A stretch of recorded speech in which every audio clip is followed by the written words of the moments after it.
and women in uniform, and I'm reminded that while our active military have been covered, if you will, in this shutdown, and that the Department of Defense is not shut down, our Coast Guard is, in the sense that they are not receiving pay right now. And Admiral Barrett, I'm not going to put you on this spot, but you have had the honor and the privilege to represent some incredible men and women who are honored to serve us on the waters and in the air and on the land.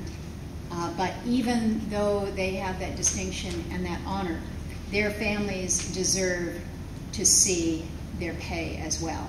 So I'm happy to be with you, but I'm in a little bit of a grumpy mood in that we have not done what we need to do to serve you all best. And I am working aggressively to see if there isn't some way to bring folks together, just as you have done, Julie, with this gathering now, bringing folks together to talk about issues and challenges and responsibilities, what we can be doing better to advantage all of us.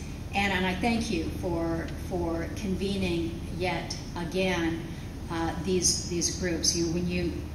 When you look to the agenda that has been laid out, what we're setting out to do with these discussions, to bring together some areas that when we think about Alaska Native issues, we don't automatically think about the intersect with our military. We don't automatically think about the intersect with our resource industry, and specifically the oil industry.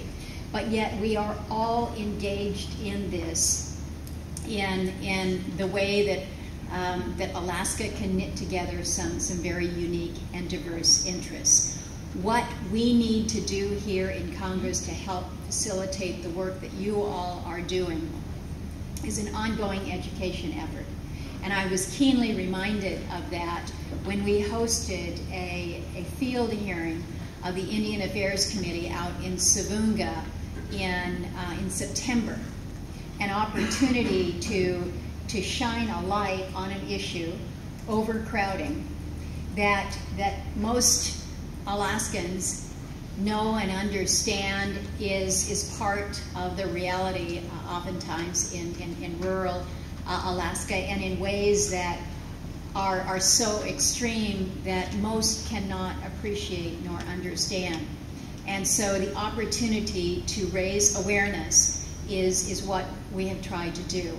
We are working that now in the Arctic space. I have introduced, along with Senator Sullivan and working with the congressman, working to introduce legislation that basically updates, if you will, our Arctic policy, something that needs to be updated, as well as a measure that directs itself specifically to Arctic shipping areas, and not only making sure that we know what the rules of the road are, but that those people who live in the region have a voice, have a say in some of these policies that are being laid down. And so we have the SEAL Act that we will be reintroducing, and we have asked for much of your input on that.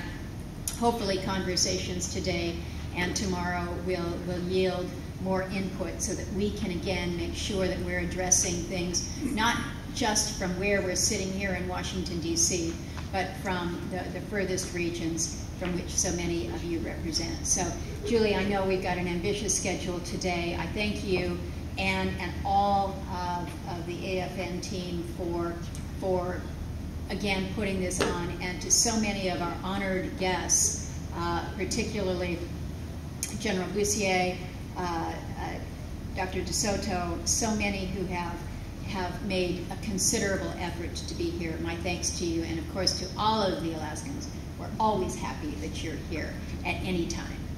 But Julie, I think last year when you organized this for the first time, we had to cancel it first go around because of a shutdown. So I think there's something that goes on when Julie schedules the AFN Day in Washington, D.C. So we might want to do a consult next time we pick a second day. But thank you for the opportunity to be here, and thank you for the opportunity to serve continually. Good.